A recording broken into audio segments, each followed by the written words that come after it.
नमस्कार विद्यार्थी मित्रांनो, स्वागत आहे तुम्हा सर्वांचं ज्ञानधारावर.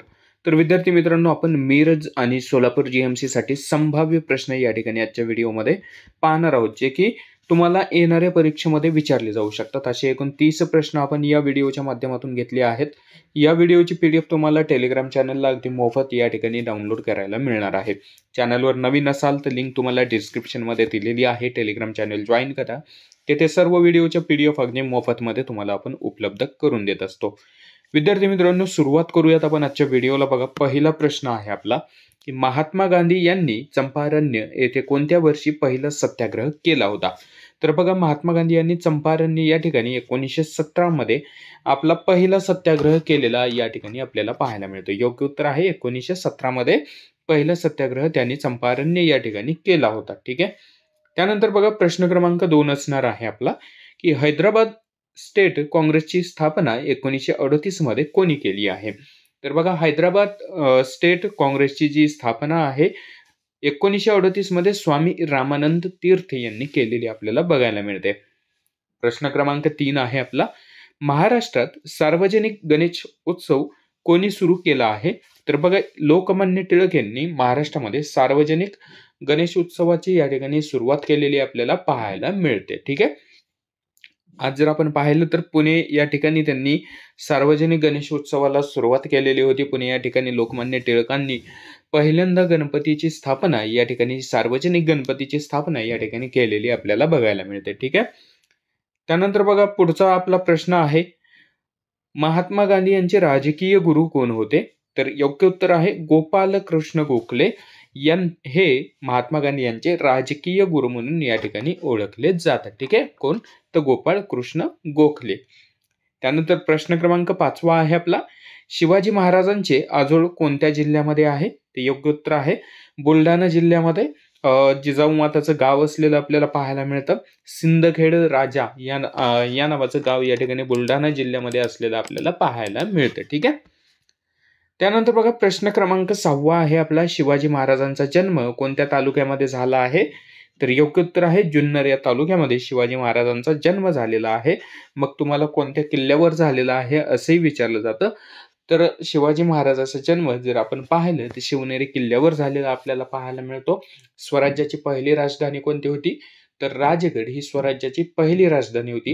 रायगड त्याच्यानंतर स्वराज्याची दुसरी राजधानी आपल्याला बनलेलं पाहायला मिळतं. ठीक आहे. हे पण प्रश्न तुम्हाला या ठिकाणी विचारले जातात. त्याच्यानंतर स्वराज्य स्थापनेची शपथ कोणत्या किल्ल्यामध्ये छत्रपती शिवाजी महाराजांनी घेतली? तर तोरणा किल्ल्यावर घेतलेली आपल्याला पाहायला मिळते. तर ह्या सगळ्या गोष्टी तुम्हाला माहिती असणं आवश्यक आहे. याच्यावर अगोदरच्या परीक्षांमध्ये बरेचसे प्रश्न या ठिकाणी विचारले गेलेले आहेत. ठीक आहे. त्यानंतर अजून एक प्रश्न विचारला जातो, छत्रपती संभाजी महाराजांनी कोणता ग्रंथ लिहिलेला आहे? तर बुधभूषण नावाचा ग्रंथ छत्रपती संभाजी महाराज यांनी लिहिलेला आपल्याला पाहायला मिळतो. ठीक आहे. त्यानंतर बघा, प्रश्न क्रमांक 7 आहे, शिवाजी महाराजांनी जिंकलेला पहिला किल्ला कोणता?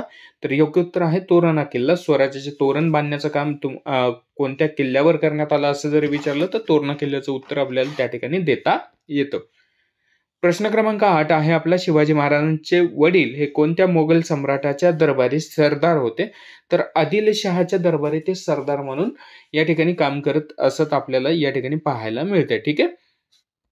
त्यानंतर प्रश्न 9 आहे, इतिहासातील 3 मोठ्या लढायांमुळे गाजलेले पानिपत हे शहर कोणत्या राज्यामध्ये आहे? तर योग्य उत्तर आहे बघा हरियाणा राज्यामध्ये हे पानिपत शहर असलेलं पाहायला मिळतं. इतिहासामध्ये 3 सर्वात मोठ्या लढाया या ठिकाणी झालेल्या आपल्याला पाहायला मिळतात. ठीक आहे. पानिपतचे लढाई म्हणून या ठिकाणी आपल्याला बरेच परीक्षामध्ये पानिपतच्या लढाईवर आधारित प्रश्न पण विचारले जात असतात. प्रश्न 10 आहे आपला, चांदबिबीची राजधानी कोठे होती? ते योग्य उत्तर आहे अहमदनगर. त्याला आपण अहिल्यानगर असंही आता या ठिकाणी म्हणू शकतो. ठीक आहे. अहिल्यानगर. ठीक आहे. प्रश्न 11 आहे आपला, सतीची चाल बंद करणारा भारतातील ब्रिटिश गव्हर्नर जनरल कोण होता? खूप महत्वाचा प्रश्न आहे. बऱ्याच ग्रुप डीचे असेल, ग्रुप सीचे असेल परीक्षांमध्ये हा प्रश्न विचारला जातो. कंपल्सरी हा प्रश्न विचारला जातो. तर बघा, सतीची चाल बंद करणारा जो भारतातील गव्हर्नर जनरल होता तो लॉर्ड विल्यम बेंटिंक होता. ठीक आहे. Lord William Bentinck. आणि ही सतीची प्रथा जी आहे ती बंद करण्यासाठी याच्याकडे पाठपुरावा करणारी व्यक्ती कोण होती? सतीची प्रथा बंद व्हावी त्याच्यासाठी प्रयत्न करणारी भारतातील व्यक्ती कोण होती? तर राजाराम मोहन राय. ठीक आहे, राजाराम मोहन रॉय यांनी ही सतीची प्रथा जी आहे ती बंद होण्यासाठी खूप मोठ्या प्रमाणात या ठिकाणी त्यांनी प्रयत्न केलेले आपल्याला पाहायला मिळतं. अत्यंत महत्त्वाचा प्रश्न आहे, IMP मध्ये ठेवला तरी पण चालेल. ठीक आहे, प्रश्न क्रमांक 12 आहे, आनंदमठ ही कादंबरी कोणी लिहिली आहे? तर योग्य उत्तर आहे आपलं बंकिमचंद्र बॅनर्जी यांनी आनंदमठ ही कादंबरी लिहिलेली आपल्याला पाहायला मिळते. ठीक आहे, त्यानंतर बघा प्रश्न क्रमांक आपला पुढचा आहे, 13व्या क्रमांकाचा प्रश्न आहे की भूदान चळवळीचे जनक कोणाला म्हणले जाते? तर योग्य उत्तर आहे विनोबा भावे यांना भूदान चळवळीचे जनक म्हणून या ठिकाणी ओळखलं जातं. प्रश्न क्रमांक 14 आहे आपला, जालियनवाला बाग हत्याकांड निषेधार्थ सर ही पदवी कोणी परत केली?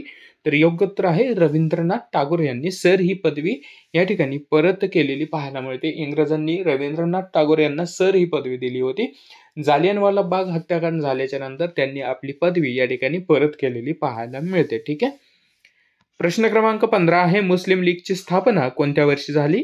तर 1906 मध्ये मुस्लिम लीगची स्थापना झाली होती. ठीक आहे, प्रश्न 16वा आहे आपला, 1857 चे स्वतंत्र समर हे पुस्तक कोणी लिहिले आहे? तर योग्य उत्तर आहे विनायक दामोदर सावरकर, ज्यांना आपण वि. दा. सावरकर म्हणून पण ओळखतो. तर विनायक दामोदर सावरकर यांनी 1857 चे स्वतंत्र समर हे पुस्तक त्यांनी लिहिलेलं आपल्याला पाहायला मिळते.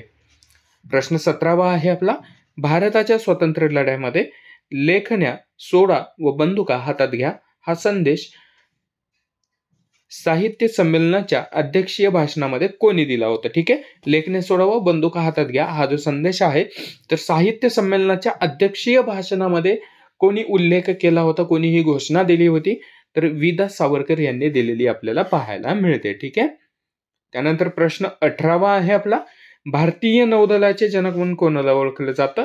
ते योग्य उत्तर आहे शिवाजी महाराजांना या ठिकाणी भारतीय नौदलाचे जनक म्हणून ओळखलं जातं. ठीक आहे, छत्रपती शिवाजी महाराजांनी भारतामध्ये सर्वप्रथम नौदलाची स्थापना या ठिकाणी केलेले पाहायला मिळते. ठीक आहे, त्यानंतर बघा प्रश्न पुढचा आहे, 19व्या क्रमांकाचा प्रश्न आहे, मंगल पांडे यांनी डॅश येथे छावणीतील इंग्रज अधिकाऱ्यावर गोळी झाडली होती? तर बघा बराकपूरच्या छावणीमध्ये मंगल पांडे यांनी इंग्रज अधिकाऱ्याला या ठिकाणी गोळी झाडलेली आपल्याला पाहायला मिळते. तर का बरं?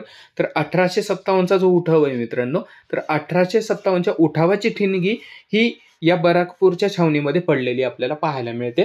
1857च्या उठावाची सुरुवात या बराकपूरच्या छावणीतून झालेली आपल्याला पाहायला मिळते. ठीक आहे, मंगल पांडे यांनी इंग्रज अधिकाऱ्याला गोळी झाडून या 1857च्या उठावाला सुरुवात केलेली आपल्याला पाहायला मिळते.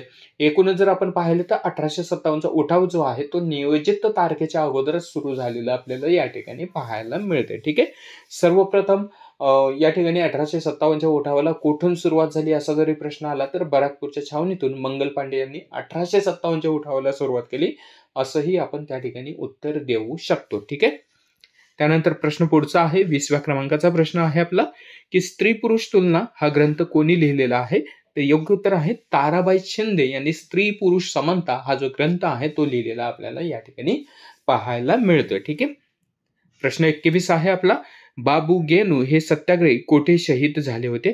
तर मुंबई या ठिकाणी हे शहीद झालेले आपल्याला पाहायला मिळतात बाबू गेनू. ठीक आहे, मुंबई या ठिकाणी त्यांनी सत्याग्रहाच्या दरम्यान या ठिकाणी त्यांचा शहीद झालेले आपल्याला पाहायला मिळतात. ठीक आहे, त्यानंतर प्रश्न 22 आहे, अनंत लक्ष्मण कान्हेरे यांनी डॅश ह्या नाशिकच्या कलेक्टरचा वध केला होता?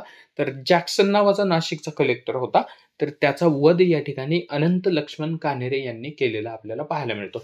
बऱ्याच परीक्षांमध्ये तुम्हाला इंग्रज अधिकाऱ्यांची नावं दिली जातात आणि त्यांचा वध कोणी केलेला आहे हे पण तुम्हाला परीक्षांमध्ये विचारलं जातं. ठीक आहे, तर ते पण आपल्याला पुढच्या व्हिडिओजमध्ये आणखीन आपण प्रश्न घेणार आहोत, त्यामध्ये आपण कव्हर करूयात. ठीक आहे, त्यानंतर बघा 23वा प्रश्न आहे, इतिहासात लाल बाल आणि पाल यातील पाल म्हणजे कोण होते? तर बिपिनचंद्र पाल हे पाल म्हणून या ठिकाणी ओळखले जायचे. लाल म्हणून कोण होतं? तर लाला लजपतराय. बाल म्हणून कोण होतं? तर बाल गंगाधर टिळक. आणि पाल म्हणून कोण होतं? तर बंकिमचंद्र पाल. ठीक आहे, हे आपल्याला माहिती असणं आवश्यक आहे. जहाल गट म्हणून पण यांना ओळखलं जातं. ठीक आहे, जहाल गट म्हणून पण यांना ओळखलं जातं.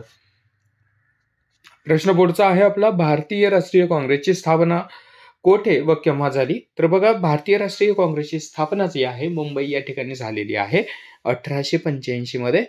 भारतीय राष्ट्रीय काँग्रेसची स्थापना झाली. या भारतीय राष्ट्रीय काँग्रेसची स्थापना कोणी केली असा पण प्रश्न येतो. तर ॲलन ह्यूम नावाच्या इंग्रज अधिकाऱ्याने या ठिकाणी तर भारतीय राष्ट्रीय काँग्रेसची स्थापना केलेली आपल्याला पाहायला मिळते. ठीक आहे, कुठे? तर मुंबई या ठिकाणी 1885 मध्ये. प्रश्न 25वा आहे आपला, छत्रपती शिवाजी महाराजांचा राज्याभिषेक कोणत्या साली झाला? तर 1674 मध्ये छत्रपती शिवाजी महाराजांचा राज्याभिषेक झाला रायगड या किल्ल्यावर. ठीक आहे, रायगड या किल्ल्यावर त्यांचा राज्याभिषेक झालेला आपण पाहू शकतो. त्यानंतर प्रश्न 26 आहे, मनी भवन हे कोणत्या महान व्यक्तीशी संबंधित आहे? तर महात्मा गांधींशी संबंधित असलेलं आपल्याला पाहायला मिळतं. प्रश्न पुढचा आहे, मुंबई हे शहर ब्रिटिशांना आनंद मिळालेले होते. तर बघा, पोर्तुगीजांनी त्यांना या ठिकाणी आनंद दिलेलं होतं मुंबई हे शहर इंग्रजांना. ठीक आहे, महत्वाचं आहे, विचारलं जाण्याचे चान्सेस आहेत. त्यानंतर 28वा प्रश्न आहे, गेटवे ऑफ इंडियाची उभारणी इंग्लंडच्या कोणत्या महाराजांच्या आगमनानिमित्त करण्यात आली होती? तर गेटवे ऑफ इंडियाची जी या ठिकाणी उभारणी आहे तर जॉर्ज 5वा याच्या आगमनानिमित्त या ठिकाणी उभारणी करण्यात आलेली आपल्याला पाहायला मिळते. कितवा? तर जॉर्ज 5वा. प्रश्न 29 आहे, थायलंडमध्ये झालेल्या 74व्या मिस युनिव्हर्स 2025चा किताब कोणी जिंकला? चालू घडामोडीचा प्रश्न आहे. तर फातिमा बॉश यांनी 74वा या ठिकाणी मिस युनिव्हर्स 2025चा जो किताब आहे तो जिंकलेला आपल्याला पाहायला मिळतो. IMPA नोट करून ठेवू शकता. प्रश्न क्रमांक 30वा आहे आपला, भारतातील आशियाई हत्ती व मानवी समाज यांच्यातील प्रेम आणि संस्कृती प्रदर्शित करण्यासाठी सांस्कृतिक मंत्रालयाच्या अंतर्गत कोणता प्रकल्प सुरू करण्यात आला आहे? तर गजल लोक नावाचा या ठिकाणी जो प्रकल्प आहे तो सुरू करण्यात आलेला आपल्याला पाहायला मिळतो. चालू घडामोडीचा प्रश्न आहे, या मंथचाच प्रश्न आहे, या महिन्याचाच प्रश्न आहे, येऊ शकतो परीक्षामध्ये.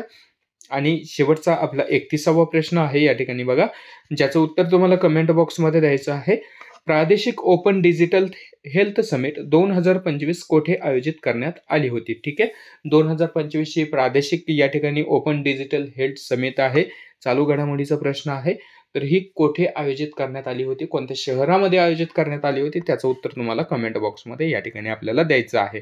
तर हे होते आजचे आपले 30 एकूण प्रश्न. 31वा प्रश्नाचं उत्तर तुम्हाला कमेंट बॉक्समध्ये द्यायचंय. तर मित्रांनो, या व्हिडिओची PDF तुम्हाला टेलिग्राम चॅनलला मिळेल आणि चॅनलवर जर नवीन असाल तर सबस्क्राईब करायला विसरू नका, जेणेकरून GMC भरतीची जर तयारी तुम्ही करत असाल तर डेली बेसिसमध्ये आपले या ठिकाणी व्हिडिओची सिरीज आपण चालू केलेली आहे. रोजच्या रोज तुम्हाला 30 प्रश्न या ठिकाणी महत्त्वपूर्ण जे की परीक्षांमध्ये तुम्हाला विचारले जाऊ शकतात ते तुमच्यापर्यंत लवकरात लवकर पोहोचतील. आणि शेअर करा तुमच्या मित्रापर्यंत जे GMC भरतीची तयारी करतात. आणि माहिती जर आवडली असेल आपल्या व्हिडिओमध्ये खरंच तर नक्की व्हिडिओला लाईक करायला विसरू नका. भेटूयात पुढच्या व्हिडिओमध्ये. तोपर्यंत सर्वांना धन्यवाद. जय हिंद, जय महाराष्ट्र.